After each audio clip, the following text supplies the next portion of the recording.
Stejky s kuskusom, čerstvým koriandrom a jemným smotanovým dípom. Kuskus, hrozienka, tymián a kurkumu zalejeme vriacou vodou a prikryté lúhujeme zhruba 5 minút.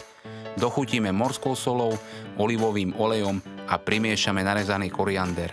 Na pánvici opečieme šalotku, cesnak, pridáme hovädzie stejky a krátko pečieme z oboch strán.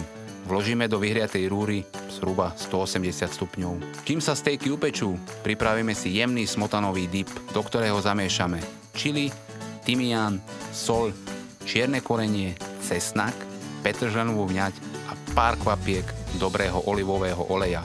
Hotové odpočinuté mäso nezabudnime dopiecť na spenenom masle so šalotkou.